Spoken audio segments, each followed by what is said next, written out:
Good morning, afternoon from New York, afternoon, I think, in Europe, and in Ecuador, I think also midday. Welcome to the session of the Explorers. Today we have a very intriguing session, at least for me. It's a very new topic that we're going to treat today. I'm very happy about it. Today we have with us Lucy Coatman and Esther Wilson. Let me introduce them to you. Lucy has an MLit MA from the University of St. Andrews, Central European University. She's a historian of the 19th and early 20th century Austria who lives and works in Vienna. She's currently writing the first English language biography of Baroness Mary Betzera. Recently, Lucy worked with Secrets of History for the forthcoming episode about the Mayerling incident and the Scottish Ballet for the production of The Scandal of Mayerling. Additionally, Lucy is coordinating editor of the project and monograph Maurice Nahr, hope I'm saying it correctly, photographer of Habsburg, Klimt, and Wittgenstein, catalog Raisonné at the Klimt Foundation in Vienna. Lucy, thank you for being here and for accepting our invitation. And Thanks we for have having me. also Esther Wilson.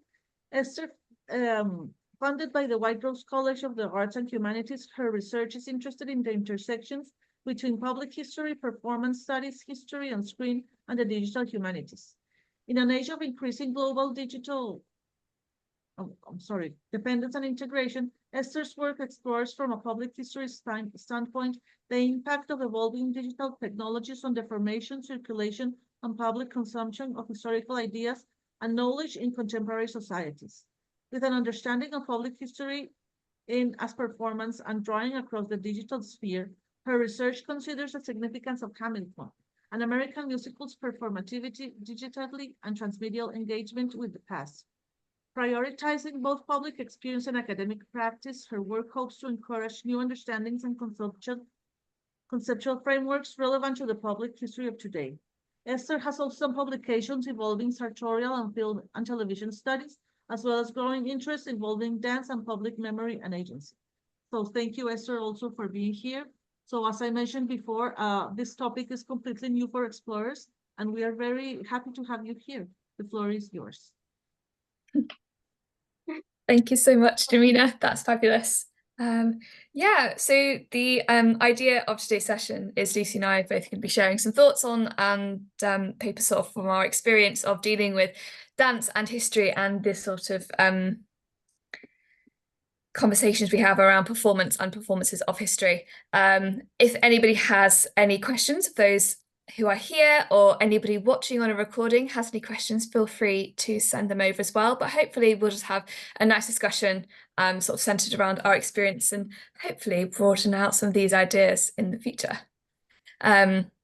Lucy, is there anything you'd like to say? To introduce or? Either way, take it away. If you'd like to go first, or I can go first, whatever.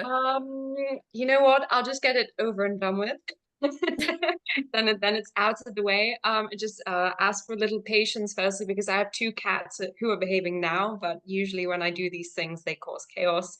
And secondly, I actually got sick today, so my brain is a little bit fried, but I will try my best. So I'm just going to share my screen. Is that working for everyone? My slides? Yes. Yep. Great. Awesome. Okay, so I'm going to be talking a bit about my experience with the Mayerling Ballet. So this is a ballet which retells the murder-suicide of Crown Prince Rudolph of Austria and his 17-year-old mistress, Baroness Mary Betzera. So I know a lot of people are not super familiar with this story, so I'll just give a really brief rundown. If anyone has any questions about it, feel free to ask me or to drop me an email, because it's a story that's quite difficult to condense into, one little paragraph explaining it. So basically, Crown Prince Rudolph and Mary were found dead on the 30th of January, 1889. And there'd been a whole lead up to this, and that Rudolph, he was the only heir to the Austro-Hungarian monarchy. And he had a childhood which it was pretty much abuse. That's what you can say at the hands of his tutor. So this really set the basis for his later mental issues and anxiety and depression that led him to make this decision. But he also had quite a disastrous marriage. It was very happy at first, but that really broke down, especially after he actually infected his wife with gonorrhea and rendered her infertile. So that wasn't a great first step. And he was also very different to his father, the emperor, in that he had quite liberal ideals and liberal views that got him blocked basically from acting in any kind of political position in the empire. So this is quite frustrating for him, especially he was a very sensitive and also very intellectually minded person who wanted to go to university. And again, as the heir to the throne, was actually expected to be a soldier. He was raised as a soldier really from the moment of his birth. So again, this was another frustration for him. And it basically just seems, I mean, to condense it all very quickly, it seems that all of this just kind of eventually exploded, all of this emotional turmoil. He actually offered the suicide pact to his main mistress, Mitzi Casper, who basically laughed him off. And then later realized, oh, this is serious, and went to the police, who didn't listen to her. And then he met Baroness Mary Vetscherer. So she was 17, a very young girl who was noble in that her father was a diplomat and eventually was raised to the status of baron. But, you know, they're not from the old aristocracy. So they had a weird position in Vienna, in that they were very rich and they were the hosts of a lot of really fabulous parties that all of society wanted to go to. But they were also othered because Mary's mother came from a kind of Levantine background. She was known as the richest heiress in Constantinople. So they had quite an ambivalent position in society. And Mary basically saw the crown prince from afar at the races and wrote in her diary, "A passion has been born." So it's kind of like teenagers today with Harry Styles or whoever is cool, I have no idea. And she started to collect photographs, and she had a stroke of luck in that her uncle was having an affair with Rudolph's cousin. And so she had a letter sent to Rudolph through this cousin, who then acted as the go-between. So they finally met in November 1888, had a very short affair that was only physically consummated about 2 weeks before their deaths in January 1889.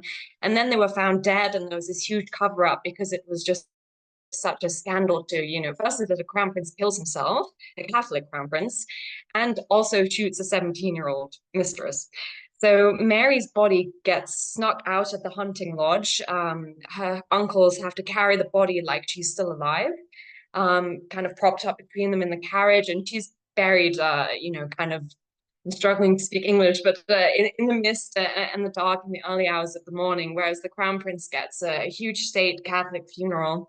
And Mary's presence at Meiling can basically never be known. Of course, people start to talk and the truth starts to come out, but the problem is that then you get a lot of conspiracy theories. So you've got anything from the Freemasons assassinated Rudolph to actually they survived and they escaped to America. And actually Rudolph became, I can't remember which American president, but he became an American president and all of this kind of thing. And it's, of course, then attracted the attention of a lot of movies and theater and eventually a ballet. So just to briefly speak about my experience with it, if I can change the slide. Yes, there we go. So I was actually doing my bachelor degree in St. Andrews in theology, just because I found it super interesting. But my dream was always to be in musicals. And a friend of mine sent me a musical about Empress Elizabeth of Austria, who's Crown Prince Rudolph's mother. And then I started reading all of the books and found out about the Meiling incident. And this is really bad, although I suppose it worked out in the end. I started skipping my lectures so that I could read about Meiling. And eventually, as you can see, I got to visit it. Stupid little 21-year-old Lucy didn't check the opening time, so it was actually closed. So I traveled all the way there to not get there. But anyway, a long story short, I moved to Vienna actually to study at the conservatory because my dream was then to play Mary Vetscherer in the stage musical version of the story. And eventually realized that actually I'd rather sit in an archive, went to do my master's, started publishing on the topic, started writing my book and speaking on podcasts and this kind of thing, or going on the TV. So that's just a bit of background of how I got there. So the ballet itself, so it had its premiere, funnily enough, for such a dark story on Valentine's Day in 1978. So it was choreographed by Kenneth Macmillan. It premiered at the Royal Opera House, and the music is by Franz Liszt. So this is really fitting because he's the perfect era, the perfect location for this kind of story. And Kenneth Macmillan collaborated with a writer called Gillian Freeman, who claims, there's a documentary, and she claims that absolutely everything in the ballet can be verified. We'll come back to that a little bit later. But it's a very cinematic ballet. It's very, I mean, Esther can probably talk about this a bit more because she is a dancer, but it's not one of those typical ballets where at the end of a dance, they come forward and bow and kind of break the fourth wall. It's very much just cinematic, goes the whole way through. And for me, it was unlike any ballet that I'd seen before. It's very intense, very emotional, and just extremely psychological. Now Amadeus the cat has arrived to cause chaos. Macmillan himself came across this story because he watched one of the movies, which was highly romanticized. And then he bought a book on the Habsburg monarchy for his wife and then actually read it first before she could read it, and was presented with the real story, which was actually really gruesome. It's very likely that Crown Prince Rudolph did not love Baroness Mary Vetscherer. He was just too scared to die alone and was looking for someone to do the suicide pact with him, because he knew if he had someone's blood on his hands, he would have to go through with his own death eventually. So this kind of blew his mind, and he thought, okay, I have to tell the story as accurately as possible. So hi, Amadeus. So for the most part, it is very historically accurate. Some parts are, of course, condensed or kind of made really over dramatic. So for example, in the ballet, Rudolph is constantly taking drugs. He's always injecting himself with something, which is a myth that's kind of been passed down in the historiography as well. But if you actually go and look at the court records of the pharmacy, you will see that he actually wasn't taking that much morphine. His mother, on the contrary, was taking it a lot more often. And at this time, you know, he didn't have to go to some kind of backstreet dealer. It was a completely normalized medicine. So it really over-exaggerates that. I think it also really over-exaggerates the sexual relationship between Mary and Rudolph, because the first time they're alone, she just kind of appears and takes off her coat and she's in her underwear, and they have this really sexy pas de deux, which is very intense. So they're actually, this has been a bit problematic in the historiography, and Mary has been really put down to be nothing more than a kind of high-class prostitute who's sleeping with the entire aristocracy, and she's had a million affairs at the age of 17, which actually we can verify was not the case if you look at her letters, because her first sexual contact was with Rudolph a couple of weeks before Meiling. So yeah, I understand why they wanted to give this whole sexual chemistry thing, because it does work really well on the stage, but the reality was a bit different. You know, she was pretty much a child who was manipulated by a much older man. He was 30. But at the same time, I think this does come through in the choreography. For example, there are scenes where they're both holding the gun and he will push her head towards the gun. So it's kind of like he's forcing her into this decision with him.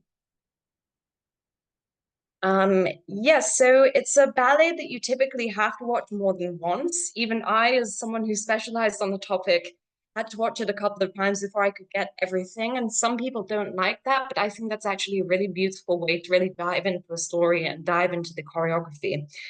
Funnily enough, or not funnily enough, actually, it's really rather tragic. The choreographer died backstage at the performance of Meiling. So he was really just in life and death wrapped up in this story. So in terms of my work with this, it started off really informal. There was a production done in Warsaw by the Polish National Ballet, and I got an Instagram message from a dancer called Elizabeta, who you can see her here, and she told me that she was about to perform the role of Mary in Warsaw. And I thought, okay, why is this random person messaging me? But eventually it turned out she was just super hungry to really find out the historical facts behind the story, to find out more about the character that she was about to embody on stage through dance. And she wanted to make it as accurate as possible, given the limitations of the choreography, of course, but so that she could psychologically get into the mindset of this figure. And so she would always be in touch with me. We would talk a lot online about, you know, recent updates in my research and new letters I'd found, and I was really happy to share her those letters because she was just so passionate about the story. And I think it just really showed, and I've had further proof of this, that when you have, you know, a ballet or a piece of theater that's based on history, the cast are actually super hungry for this information. They really want to, you know, delve into this properly and do it properly and do justice to the historical figures. So I actually didn't get to see her first performances, but then they performed it again, and that's us. So she actually then performed again on the anniversary of the Meiling incident itself. I got to go to Warsaw. We met a couple of times before the performance to just discuss Mary Vetra in detail. She was super obsessed. It was really great to see. And she, yeah, even though the ballet is behind her now, it seems to be a story that's not left her. And the really beautiful thing is that we're now kind of really close friends. So it's a ballet that I've noticed throughout my work that also just really connects people. I guess, I mean, it's of course, it's a very intense story, but it's a very human story. It really touches on a lot of issues and issues that really connect all of us in some way. So then I've advised other dancers since, so it can be really informal. You know, they might just message me and say, hey, have you got any kind of book recommendations? Or they want to have a Zoom meeting or this kind of thing. Or they even offer to pay out of their own pocket, which is really sweet because, of course, it is my work, but it leads me to think about, okay, should more ballet companies, you know, if they're dealing with a historical ballet, should they really think about bringing in an expert on the topic if there is one available? So I know that in Poland, they had someone come in to talk to the cast about Meiling, but apparently it was kind of dodgy. I don't know the details. So again, it just raises these kind of questions because you see that the desire is there from the part of the dancers. What should the ballet companies really be doing about this? Yeah, so then the next time I got to work with it, hi Brynhilde the cat, it was in Scotland. So the Scottish Ballet did a shortened version of the Meiling Ballet. So the thing is that you need a huge ensemble for this. You've not just got the multiple characters in the Habsburg court itself, you've got a huge ensemble to really, you know, show the grandeur of the courts of Emperor Franz Joseph and Empress Elizabeth. So what they did was they basically cut out all of the big ensemble scenes and they focus on the pas de deux of Rudolph with the various women in his life. So of course Mary, but also his main mistress Mitzi Kasper, his wife, his mother, which on one level, it was really beautiful because it was really raw and intense and focused so microscopically on these personal relationships. On the other hand, it was a bit problematic, and I just spoke to people who had then seen it who had no background with the story, and they were honestly completely confused. And I found a really good quote actually from a journalist, because when the original production was performed in the 1970s, there were critics who complained that it was just too long and there were scenes that could be cut. But actually, so Mary Clark, writing for The Guardian, said, it's easy after one or two viewings to say this or that scene must go, but patience and understanding bring rewards. Every scene tells something about Rudolph and the court of Vienna in his time. So that's completely true. If you know the story, then you can go in and watch this production. You're completely fine. If you don't, it can be a bit complicated. But the Scottish Ballet did something really great, and I was really honored that they asked me to do this. So they firstly asked me to do an interview for the program, which you can kind of see on the right. I don't know if I actually said that big quotes as fancily as that, but that's what they put there.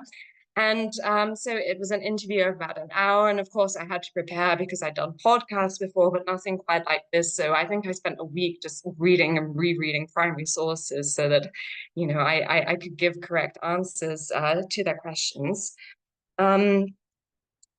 It was printed kind of over 4 pages in the program. And this was really special to me just because, you know, I had this theater background. I always thought, okay, I want to see my name in a professional theater program. And it happened, just not in the way that I originally expected it. But it did teach me something, and that's that as a historian, you sometimes have to be a bit more assertive, because when I got the proofs back, there were about 3 or 4 kind of misquotes of me. So for example, I said that Crown Prince Rudolph's tutor would lock him in the lion's nature reserve and tell him that wild boars were going to eat him. And this was when Crown Prince Rudolph was about 3 or 4 years old. And this nature reserve somehow became a small room. And Marie Valerie's diary, so Marie Valerie was the sister of Rudolph. Marie Valerie's diary became Emperor Franz Josef's personal correspondence. And I know for sure I did not say that. So I did give them my corrections, but I was still I am a young historian, but I was a lot younger then. This was already a couple of years ago, and I was really shy and I was not assertive enough. And so I gave my corrections, but it was just way too late. Everything had gone into print. So my lesson I learned from this was definitely if something doesn't quite add up, then just speak up, and it's not a problem. No one's going to be mad. But yeah, I also learned them from another historian, because I spoke about this to her. She's a senior historian, and she said, yeah, just get used to the press constantly misquoting you. So I think that's something as well that public historians must have to keep in the mind some of the times. We also did a podcast together with Rex Factor. I think they're quite popular in the UK, and together with one of the dancers who played Crown Prince Rudolph. It was really interesting to hear how the dancers prepared themselves without getting in contact with a historian. So, you know, a lot of reading books and doing as much research as possible, which, given how much time they spend in rehearsal, is actually really admirable. And again, just consistently, I've seen, whether it's been through informal messages or emails or Zoom meetings, or actually being brought in to speak to the cast, that, as I've said, the dancers are hungry for this. They really have the desire. And so it's become quite clear to me that there is a need. If you have a historical production, whether that's a ballet, a musical, theatre, whatever, aside from issues of historical accuracy, of course, it's that the cast generally really care about this. Then we've got the Hungarian National Ballet. I actually wasn't involved in this production whatsoever, but it's just another case of the humanity of this piece and how it brings people together, because Paul, the blonde guy on the right, is now one of my close friends. And we met because he was conducting the ballet in Budapest. And we followed each other on Instagram, realized that we were both nerds about this topic. And yeah, then we just got speaking, and then I got to meet one of the dancers playing Rudolph. So I've just tried to condense everything there. But as I said, it's just such a moving story that really speaks to a lot of people, even though it's something that took place in 1889. It also taught me that your research can be unknowingly helpful, because now there's a theater piece about Mayling happening in New York, and I found out from the person who wrote it that my research is being used. So you never quite know where your publications are going to go. So my general thoughts on this, and maybe something that we can talk about later, is just, it's more of a question of historical accuracy. You know, how much should historians worry about historical accuracy in theatrical or film retellings of an event? Because, for example, with Mayling, there are a lot of films that are just not historically accurate at all. The musical, for example, is really cheesy and romanticized. And on one level, I really love sitting back and enjoying it.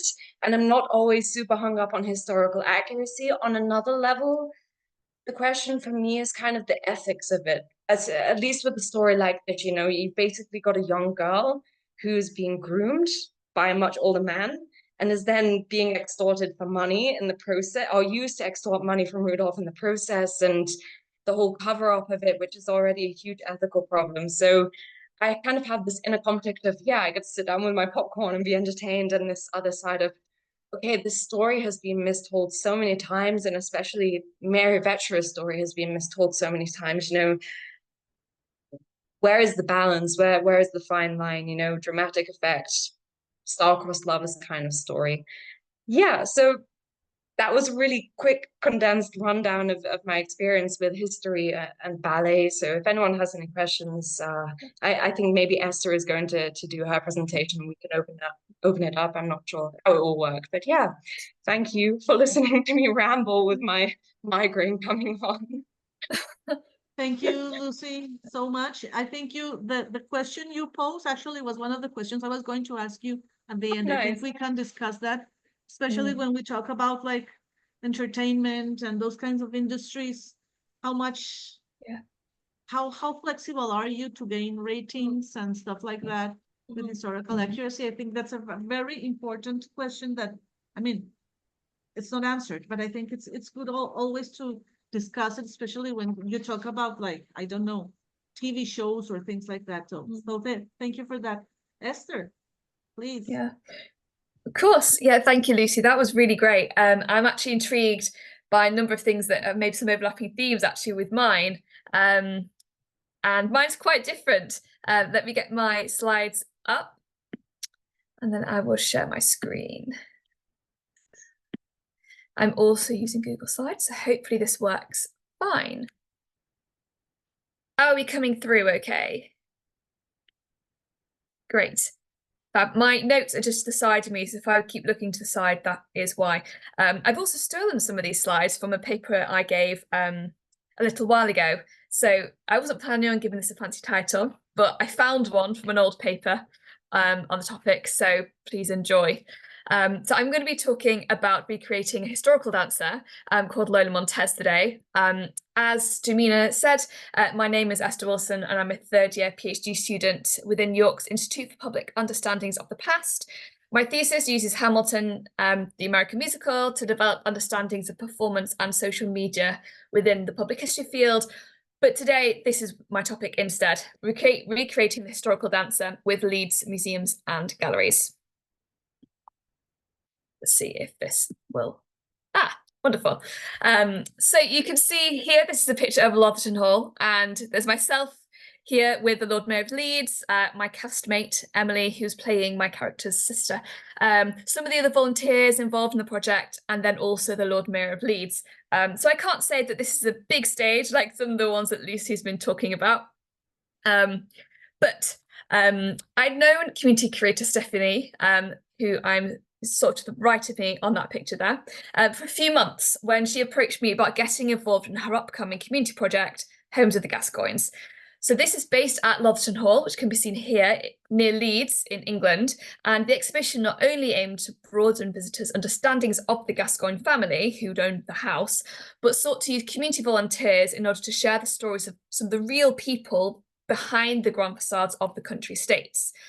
I have interest in both heritage and dance, and this is where I came into Stephanie's schemes. The word is, but sort of spoiler alert, I dance ballet, I teach ballet. I have an interest in performance in many different ways, as well as with regards to history. So as soon as she heard that I was a dancer and had some experience of doing sort of extras work for film and TV, she was like, right, Esther, I've got a job for you. And thus a project was born. So this sort of short paper considers how we preserve, access and recreate in some senses intangible cultural history in the form of dance and choreography. So I'm going to be thinking about performance, specifically the categories of choreography and costume, and be thinking about how public historians need to think more critically about engagement with embodied histories and sort of lived experiences of the past in that sort of a sense. So I've said I'm playing this person called Lola Montez. Who actually was she? So Lola Montez was born Eliza Rosanna Gilbert, and she's most well known today for her reputation as a 19th century international dancer and courtesan. Her escapades of absconding from a strict Presbyterian boarding school, mysteriously missing men, and evocative dances, as well as some involvement in European Revolution, are some of the key legacies left behind within public general knowledge. I'm not going to go massively deeply into history because I would be here for a very long time. But what is lesser known about this dazzling Spanish dancer, as she styled herself, was that she was actually a young Irish gentlewoman from the estate of Castle Oliver in County Limerick, Ireland, and she would finish her life as a penniless charity worker and a penitent Protestant. Her life story is somewhat astounding. So Montez was ousted by polite society. She never went to Spain and she never actually took ballet training, but she managed to tour the stages of the world, become Ludwig of Bavaria's revolutionary Countess of Landsfeld, Lucy, you'll have to correct me on my pronunciation there, and develop an international voice in women's etiquette and toilette as well. She wrote a book on it called The Art of Beauty. My task as public history researcher and as a dancer was to tell these stories about Lola Montez And I personally hope to maybe change some public perceptions as part of a 2-hour heritage event. Today, I'm just going to be focused on the dance portion of the afternoon, thinking, as I said, about costume and choreography. Various challenges presented themselves. Not only was I bursting onto the acting scene, playing a real historical individual, but in creating an event which sort of aimed to effectively communicate the past to a very unknown visiting public, I had to negotiate between my largely non-performative experience in the heritage industry, so I'd worked in museums for quite a number of years, but then my also normative forms of academic sort of research and communication, and then bring in my performance experience, which was previously not at all related to this sort of context. It meant that I actually had to identify and call into question sort of personal assumptions about how I could do heritage and do history in practice performatively as a performer. And how was I to recreate a historic dance? Because Lola was a dancer, as I said, and she was really famous for a particular piece called the Spider Dance. How was I supposed to recreate that as part of her character when there's minimal and very conflicting source material, as I'm going to be talking about? And in some ways, the dance is almost this intangible piece of history, of almost a cultural heritage. And it really made me think, how do you even communicate ideas about the past anyway? And Lucy's paper was really, really interesting to exploring that from another angle. So the two key pieces I'm going to be focusing on are costume and the choreography. So you've already seen my costume here a little bit in the red. So the visual element of the performance piece, so the costuming, was really key in setting the right aesthetic environment for the actual choreography that I was going to perform. In some ways, this was made very easy for me. So my dress that you can see here on sort of full completion on the right, in development in the middle, was actually designed and executed by Northern Ballet's costumer, Julia Anderson. And it was designed to echo the attire that you can see in the contemporary portrait of Montez on the left-hand side here. I mean, Julia is an absolutely fantastic professional ballet costumier. Her work is absolutely exquisite. And she created, you can see here, this sort of 1840s silhouette beautifully. And there's no need for corset underpinnings either in actually creating this. Now, I've worn 1840s day wear for film and television as a sort of extra or background artist, as it's sometimes styled. And I really marveled at the difference here. Typically, when I've worn sort of recreations of 1840s clothing, it's been very restrictive. Think tight corsets, think lots and lots of skirts. But actually, the way that this dress made me feel as a performer, as a character, was really, really different. You can see a short video clip here of me getting quite excited about my costume when it was in development. Now, I don't quite have the dark hair for Montez, but we make it work. Now, one wardrobe choice that I did make myself, you can see looking at the bottoms of those pictures, was character shoes for the performance. So these are the heeled shoes I'm wearing on the right-hand side, and you'll see they look very different to what the depiction of Montez has on the left, or the sort of the white ballet flats on the middle when we're in the decision-making process. This decision was partially centered around practicality, but it made me think a lot more about how we think about sort of authenticity. Ironic for what we just brought up with Lucy's paper, when it comes to public history, both more generally, but also sort of in part of embodied narrativity.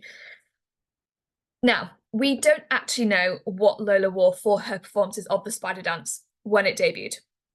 And it would have been wonderful to have known a little bit more about how she herself navigated the balance of different sort of appearance and costume and theatrics back in the 19th century. But what I do know is that the shoes depicted on the left in this contemporary portrait would have been pretty much impossible for me to have replicated. Partially, this is down to sort of aesthetics and technical differences in point shoe use over the last 200 or so years. My modern point shoes would not have cut it at all. They would have looked and felt very, very different. But we actually also don't believe that Lola ever danced on point, because there's no evidence she actually ever sort of obtained sufficient training. Also, the style of point work at the time, integrated with Romantic ballet pieces, was extremely different to the vibe and the feel of the spider dance, and also extremely different to the point work that I would be used to today. So there wasn't really a way to reconcile wearing sort of what looks like point shoes, and you just think a little bit more out of the box. So as Lola was sort of known to style herself as this Spanish dancer, I actually took the artistic license to wear my character shoes, and these were shoes that I'd worn as part of the Spanish dance from the Nutcracker, which is a ballet generally understood to be set in sort of 19th-ish century Germany, which was actually not too different. I'm not a German historian, to some of the places that Lola's own history took her. So the character shoes, as you can see on the right, have a low heel, have a real striking black appearance in contrast to the white tights, and they're not really fitting for 1840s in terms of historically accurate footwear. But as the performer and the public historian in charge of the choice, it kind of actually felt like I'd made the right decision to rely more on the hair and the dress silhouette as the key indicators of period, and actually ignoring the footwear. And I do think the shoes added something to the character of the piece in their own way. Not only just in terms of the sort of the overall appearance, but in terms of the action within the piece, which I'm going to show you in a few minutes, and also as an indicator of tone. The character shoes seem to facilitate a more accessible contemporary performance feel, which could be more subtly sexualized, whilst retaining the practicality and acceptability within sort of a modern dance context. So I defend this position. We're absolutely down to discuss it, but I completely defend my position of opening the can of worms of historical authenticity here. It feels to me that, you know, we cannot always represent the past literally. It doesn't matter whether you're doing it in a museum, whether you're doing it through ballet, whether you're doing it on film and television, whether you're doing it on a musical, whether you're doing it as part of a sort of reenactment event. You can't literally represent the past. And it actually isn't what we always want to do. Instead, we want to translate and tell these stories in ways that make sense to modern audiences. And sometimes we have to compromise. So, moving on to the actual choreography. I had to animate this visual material recreation. Creating the dance itself was perhaps the biggest challenge. Fellow volunteers were very excited to see the choreography unfold. Supposedly, the spider dance being as scandalous as her reputation, and no doubt that's what other visitors might have expected too. The piece reportedly debuted in Australia to conflicting levels of public reception. On the one hand, this idea of an audience hurling golden nuggets at her, and on the other, shock and appall at the evocative sexual performance and revealing public nudity. It's actually quite difficult to understand exactly what the piece consisted of, but it's so called for Lola's swishing skirt movements, which you can see here a little bit on this sort of contemporary depiction. Shaking the skirt as if arachnids were falling out of her petticoats and she then stomped on them. In so doing, supposedly revealing what was or was not underneath her layers of clothing. The only footage I actually had to inspire me was a rather uninspiring museum-made one on YouTube. Probably works great from a sort of heritage sector context, but as a dancer, it didn't quite tick the boxes for what I was looking for in terms of creativity. I had to consider a few practical considerations in addition to actually my own performance capability, because this isn't really a style that I would usually be doing. Firstly is music availability, and then also the restrictions of time and space. The initial thought was actually to choose music by Franz Liszt, which Lucy mentioned. He was actually one of the men that Lola was known to supposedly have had a relationship with. Actually, Lola was supposedly the inspiration for Arthur Conan Doyle's Irene Adler, if that helps to add anything to the tone. But Liszt's music seemed to match neither the length nor the tone that I was really looking for. Reflecting on Lola as a whole, it seemed to me that the spider dance sought to have a bit of a flirtatious and stereotypically Hispanic feel.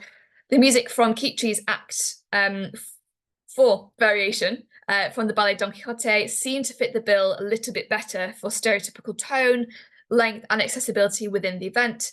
Kind of supported also by this idea of Khitri as a feisty young heroine in love. A little bit of a tone similarity there. There was little question, though, that I would not be aiming at imitating the 21st century understandings of burlesque or cabaret, for which Lola was supposedly one of many forerunners. Conveniently, for the ethical comfort boundaries of both myself and the museum environment, I settled on being unconvinced by surviving press evidence that Lola certainly revealed a lack of underwear in the piece. This actually came because I was informed by the curator, Stephanie, that much of this press was actually written supposedly by a rather dominating Jesuit order who'd publicly criticised Montez since her controversial part in Bavarian politics. And actually, with some awareness of generally sort of dance development over the years and 19th century etiquette, I settled on a choreography that blended balletic Spanish style movements, which could have been seen as evocative by contemporary standards, but actually rather tame by modern expectations. I know, for example, today, if you go see a ballet like the picture of Myling that Lucy showed, you have these huge 180-degree extensions, for example. You would not have seen those within a romantic ballet. You would not have seen those really until the last couple of decades, to be quite honest. So things like that, for example, would not have been the part of the routine for Lola. That's why I opted for generally lower leg lines, which would have been more suited to the period and sort of the romantic ballets, but with a little bit more dynamism and sense of attitude. And for the icing on the cake, Julia actually arranged for the thankfully artificial spiders to be sewn and loose in the skirt netting. So as I swished the skirts, I was actually able to quite literally stomp on the spiders, and that was a movement made all the more effective by the character shoes. We might not have known quite what the dance looked like in the 1840s, but both the visitors and the Lodkin team seemed pleased with the results of my interpretation. And I actually have a 1-minute clip if it works. I don't know if the volume will, but we will give it a whirl. So you can see how I'm really quite restricted by this is in the middle of a longer workshop on a rather unstable floor as well in a museum environment. Let's see if this works.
Oh, we don't want that to start again.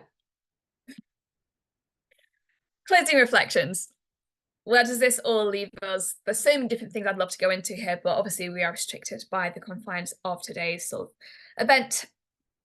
This kind of felt like a bit of a practical experiment in negotiating truth and fiction in a blend of past and present. And the experience actually really encouraged me and my own research in a number of ways. Having long wanted to explore costume and choreography as part of public history, the project was a really fantastic opportunity for reflection upon my own practice as a public historian. And it seems kind of to me that the embodiment and the sense of an act consciously of a dance-based performance brought something new when thinking about not just Lola or theatre history, but kind of brings something to how we approach the past as an embodied space generally. And it kind of reminds me that history is not comprised of just names or places or even sort of feelings, but lived experiences which actually include bodily movement and the fleeting senses of physical presence. It reminds me of the different performance opportunities that we actually have every single day and how we choose to act physically or verbally, and as part of these sort of ever-changing environments in which we live, which will one day become the past.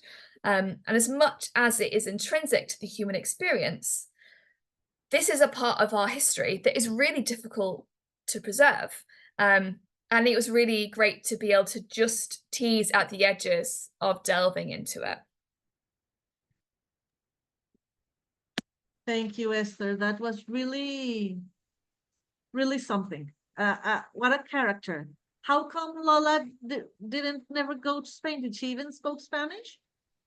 No, No? I think she just happened to have dark hair. she'd run away with an army officer quite young after getting out Oh. of her boarding school, and sort of found herself in Europe and just decided, I think, to be like, right, this is how I'm going to brand myself and this is what I'm going to do. And yeah, countless Wow. affairs and situations later, she was going around the world with this and other performance pieces. But yeah, that's quite amazing. Your presentation and Lucy's remind me of what I was mentioning before about historical accuracy and what do we want to represent, and those searches that still happen nowadays with some historians. I'm not generalizing, like in search of the truth, like we need to find the truth. No, there's no truth. There's we don't want that, as you mentioned that very wisely. You also remind me of perhaps Fabio is acquainted with this example of a historian called Camilla Townsend. She writes the history of Malincin, of La Malinche, who's a woman historical figure, very important in Latin America, but actually there's no historical record of her. She reconstructed all the context and her figure based on other accounts of women of the same age in the same time period. So I think that's amazing. I think that's a historical, I mean, I think that's an amazing exercise. So I have a question for both of you. In light of all that you have mentioned and said, why did you choose these particular figures to do your historical research about? Dark histories, complicated histories, the image of woman as like Lucy mentioned, like a prostitute. Why did you wanted to delve into those particular kind of histories and this kind of research? don't you go for I it, don't know which Lucy? one of us is gonna go Uh, first. Okay, Lucy? I'll go. This is really silly, but I was always a bit of an emo kid, I have to be honest. I loved the Phantom of the Opera when I was 9 and My Chemical Romance and all of this kind of thing. So I already was just kind of drawn to music and art that had a bit more of a gothic and 19th century touch to it. And I always loved from a young age reading biographies of kind of tragic, usually royal or aristocratic women. There's just something in that that really interested me. And then I got into miling, and at first I thought, wow, this Mary is so stupid. She's such a stupid girl, and she's such a little slut, because that's a story that keeps getting repeated. And then after a while, I thought, you know what? Actually, something smells fishy. I don't like this. I feel like that there's something else behind it. So I started digging and realized that actually the historians that had been writing about this topic first, so they were much more interested in Rudolph and the male figure, and the accessibility of the sources relating to Mary were really difficult because a lot of them had either been destroyed, they had been lost and have now been refound. For example, her farewell notes from when she died were actually found in a bank vault about 10 years ago. Or there are a lot in private hands, so I had to do a lot of digging. And I just kind of became really convicted that someone needed to tell her story as best as possible, because of course I was not there. I'm not Mary. I can't actually give her a voice literally, but I can do my best. So I just kind of felt like, her mother wrote a memoir kind of trying to bring justice to Mary and her story, and also the terrible things that the imperial family and the aristocracy did to the Vetera family after the mining incidents. So in a way, it just kind of felt like justice for Mary. I don't know. Like I said, I had these kind of bad first impressions of her. And then the more I read about her, the more I thought, okay, actually, I remember what it's like to be a 17-year-old girl. I probably wouldn't have died in a murder-suicide pact with someone, but I know what it was like to just be madly in love or in love with the idea of someone, and this kind of big romantic tendency and big emotions and this kind of thing. So yeah, I think that kind of sums it up. So half growing up an emo kid, and then half just actually being fueled a little bit by anger and frustration by how her story was being told, and thinking that actually someone should change the narrative a little bit. Thank you, Lucy. Yeah. I'm really struck, Lucy, about that mantle of that work as well, and where miling actually sits within that as well. What it's done to Mary's legacy as well. Because you may be working on her biography in English, but obviously dealing with these really complicated histories as well. And I think for me, in some ways, there's a little bit of overlap. So I was invited to be part of the project. So in terms of the subject area, it wasn't something that of her as a historical character that I sort of stumbled upon myself.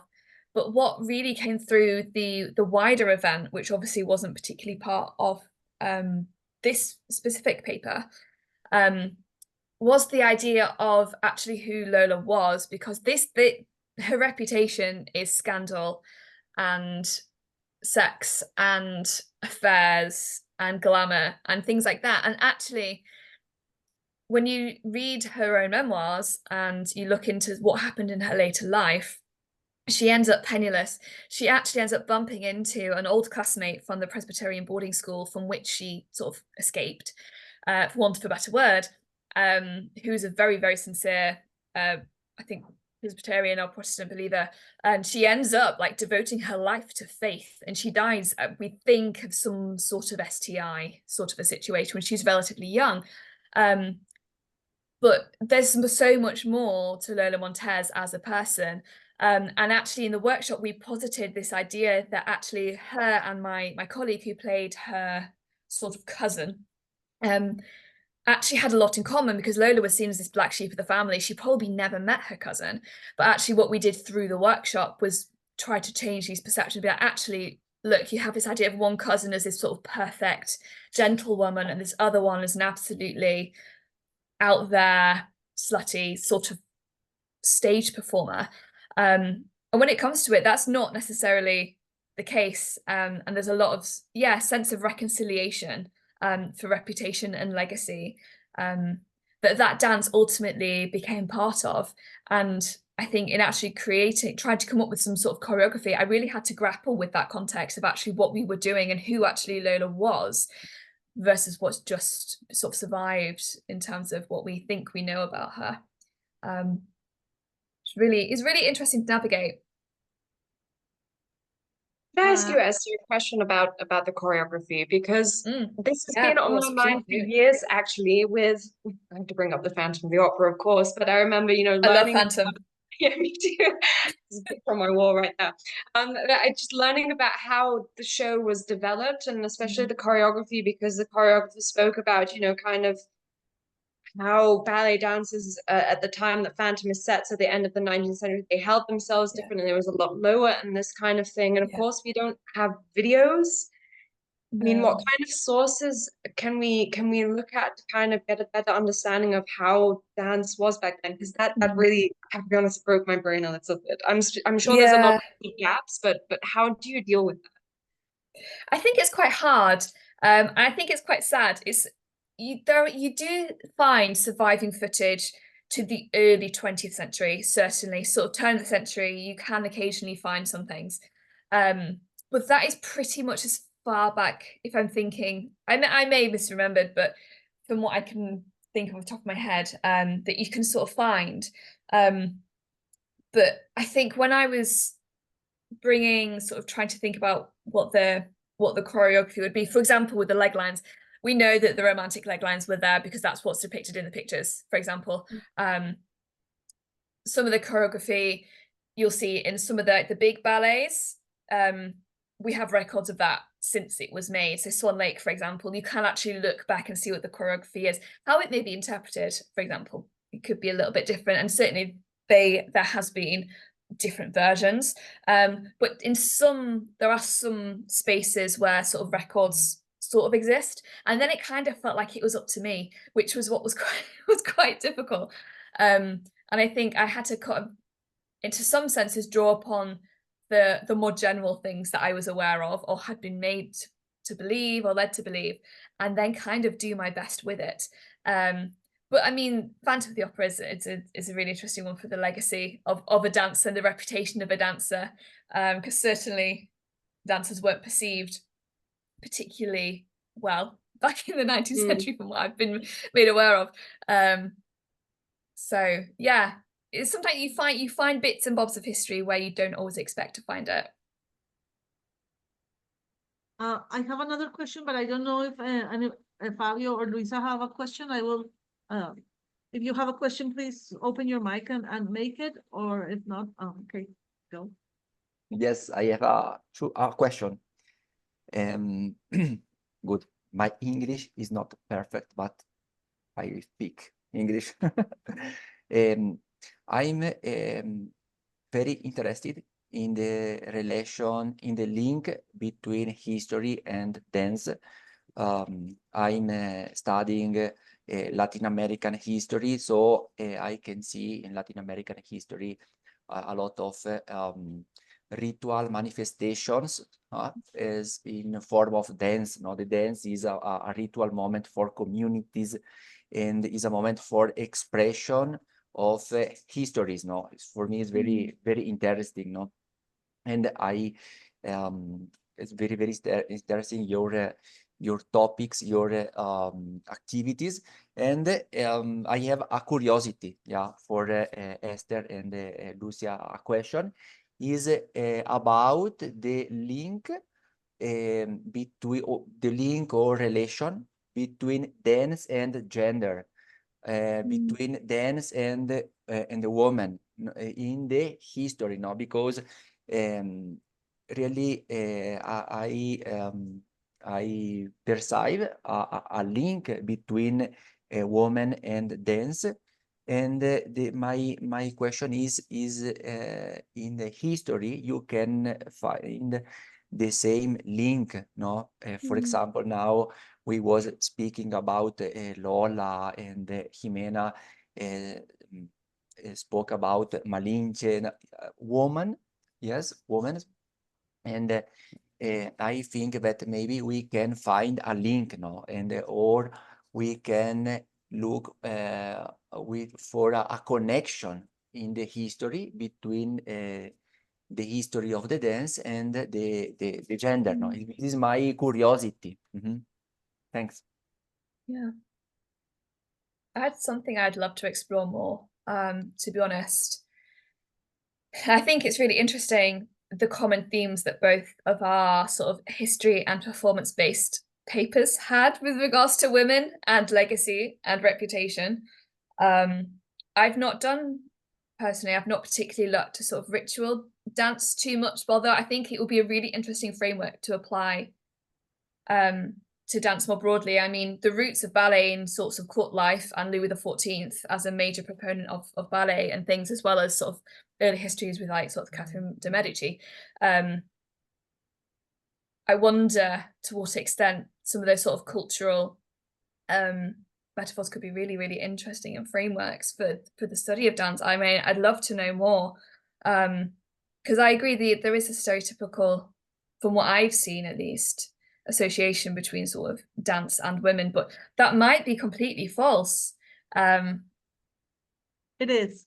Well, it's no, it's not completely false, but I know, for example, about the case. I mean, I'm not a historian of music, so my knowledge is very, very limited. But for example, related a little bit with what Fabio was asking, I know, for example, tango. Tango is a masculine dance. Yeah, I know some Ballroom. local dances in Colombia are just male dances because they were meant to, for example, tell or songs more. They were meant to tell news from one town to another. But I'm sure there's more to it. But I know in the recent years, I mean, you, Lucy and Esther, I'm sure you know more about this than me. There are a lot of male ballet dancers that are super famous and super good. And also I'm remembering the movie Billy Elliot. Do you remember? Yes. Billy Elliot? It's one of my favorite films. That film makes me cry. Yeah, I know little, and I know that like the first inclination is to think about dance related to women, but I think if we go to other contexts, Fabio, like the ones we work in, it doesn't. Yeah. It really doesn't apply. It really has to do. For example, in small scale communities, indigenous communities, the men are the only ones who have the right to dance. In some of them, not all of them. And women cannot perform certain activities, for example, when they're menstruating or things like that. So, yeah, but as I said, I know nothing about the topic. Things that came to mind. Yeah, things are definitely changing in ballet, I think, a little bit. It's quite common now for men or boys to train with point shoes as well, whether or not they wear them for performances, for example. Ballet would be a really interesting space, I think, to explore that, because it's often so much focus on the ballerina that there's a lot more to it. And I mean, Matthew Bourne's Swan Lake, which comes into Billy Elliot as well. Have you come across anything, Lucy? Yeah, I think that it was actually Meiling, maybe that was kind of the first ballet that was really written with a male star in mind. I mean, Rudolph is pretty much on stage the entire time, and Yeah. it's famous for being the most challenging role for a man. And the women, I mean, there are lots of women, but they're all kind of the side characters, but I don't Yeah. see it in a kind of detrimental way. I mean, it's kind of telling Rudolph's story and his personal relationships. I know some people have had a bit of a problem with it in terms of seeing the women as kind of side characters with no voice. Maybe that depends on the dancer or kind of an interpretation of choreography, because I personally didn't see it like that. But yeah, Meiling was really kind of, as far as I'm aware, the ballet that kind of, yeah, I mean, you had Nureyev, for example, making the male ballet dancer into a star, but Meiling, as far as I'm aware, is kind of the ballet that brought the male dancer into focus. And because I also always thought of ballet, ballet, ballerinas and this thing, but they're more than pas de deux partners. Yeah, exactly. In fact, in Meiling, maybe the women are the pas de deux. I would agree with that. I would agree with that. Because there's a lot of in Meiling, man is, the woman is kind of always in the air, and it's always the man who's kind of, it's Rudolph who's always lifting her up, and it seems to be a bit more about him than about her. Yeah. I have a last question. It's more like opinion-based question, and I invite also the people in the audience to answer it, because I mean, I certainly don't have an answer for it. And it's in your opinion, it's the same question Lucy posed. In your opinion, should we compromise historical accuracy for ratings or entertainment? Many contemporary shows do it when addressing, for example, complicated pasts. I'm thinking about the Latin American shows about drug dealers that are so complicated. They have a fantastic rating, and they are historically complicated, let's say. However, they are success. They move lots of money. So, in your opinion, what do you think? I think it would, I'm so conflicted about it, because on one hand, I think it depends on the story. And with Meiling, I mean, you can't condense it's so complex. It's political, it's psychological, it's family relations, and this kind of, yes, my cat wants a dinner. And so of course you can't condense that really easily into a 3-hour ballet or a 2-hour film. And I'm actually working now in the beginning phases of a TV show that will be episode wise to try and tell it as accurately as possible. But I'm also not stressed about everything being perfect, because of course nothing can be perfect. I'm sure I make mistakes in my research at some points. I'm human, error happens. But like I said, with this particular story, I feel that there's kind of an ethical kind of issue, at least when it comes to Mary's story about her being a 17-year-old girl who was then kind of turned into a villain after her death, very unjustly. With other stories, so for example, there's now lots of Netflix shows about Rudolph's mother, Empress Elizabeth, and they're literally, it's just completely made up. They just take the names of the historical characters, and they are entertaining. I'm not gonna lie. At the same time, I think it's a shame. I think they, her story already is so fascinating. It would be nice if they could at least bring in some more kind of factual elements. But of course, we have to make compromises. You can't fit in such a large time span into such a short amount of time. And of course, you've got the kind of the modern lens that people are interpreting these things from. So I think it's such a gray area. And I think it's so dependent on the story, on the goals of the production and this kind of thing. So I don't know. And that's okay. I think for me, it very much depends on the goal of the production and what's actually involved in it. And firstly, I'm really intrigued by the fact that we're talking about this within the context of dance and performance, because this is a conversation that we have all the time with regards to film and TV, for example. But it's very unusual, or it feels to me more unusual to be able to talk about it in terms of like privileging other types of performance, like stage performance. And I think for me, it depends on what the production is trying to achieve. For what I've just said, ironically, my best example is Bridgerton, which does not seek to tell any real stories. It is a contemporary fantasy that happens to be set in a fantastical Regency period. I love it. I've seen it all. I have to confess. It doesn't really, to some extent, it does matter. And there's been some really important conversations around it. But you're not telling emotionally or politically charged histories. Miling kind of reopens the public memory of a scandal through stage, extremely emotive, extremely difficult topics. If I tell my family, oh yeah, I'm writing something on Miling, what's Miling? And I describe it, they're like, oh my goodness, why are you writing on that? Because there's some really difficult topics, really, really hard histories. And as Lucy explored really well, really important things that we still need to bring out. And I think if that is the goal, and those are the things that your show is engaging with, or there are elements of the history that need to be engaged with in order to do that topic properly, I think you have to have an element of fact versus sort of fiction, in terms of being very careful what you choose to include or exclude. Make sure you have a good reason for it. Not only, I think, for your own peace of mind, but also because people will ask you, and the press will get at you, and they will say you scythed wrong, or that dress wasn't quite period. And as well as, maybe weightier issues as well of representation. So I think it depends. I'm flexible. So in some situations, I don't really mind too much. In others, I think that's an important question that we need to think about more. Okay, I don't Be know, prepared to talk. Fabio, yeah, if you have an opinion on that.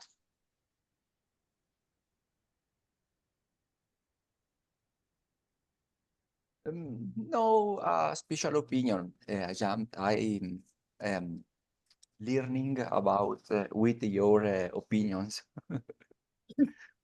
Okay, Lucy and Esther, is there something else you would love to address? A closing statement, closing thoughts? Would you like people to invite you to see you performing, for example? I mean, I don't have anything personally. I have not got any more currently scheduled Learn Montez workshops coming up. Shame, actually, cool idea. I really want to see that. It was good fun. But have you got anything coming up, Lucy? Well, I filmed this French TV show, The Secrets of History, about Miling already, I think, a year and a half ago, and they still don't know when it's going to be aired. So look out for takes it ages. at some point. Let us will know. be. Yeah, Yes, please do. my book is coming. It's just super delayed because I'm working on this project about Moritz Neer. So eventually, at some point, the book will be published, but don't ask Okay. me when, please. Also, no, but also let us know. Also let us It'll know. be very valuable. Thank Yeah. you. Well, thank you very much, Lucy and Esther, for this session. I wasn't expecting it. It was great. It was mind-opening for me because I was really intrigued about the connections about public history and dance, and you delivered that perfectly. I actually want to know more. I'm very grateful for it. So thank you very much. Just for the audience, people who are seeing us and who's watching the video, Explorers will take a break in August and we will back in September. Thank you very much. Thank you, Jamina. Thank you, Lucy. Thank you both. Thank you everyone for coming.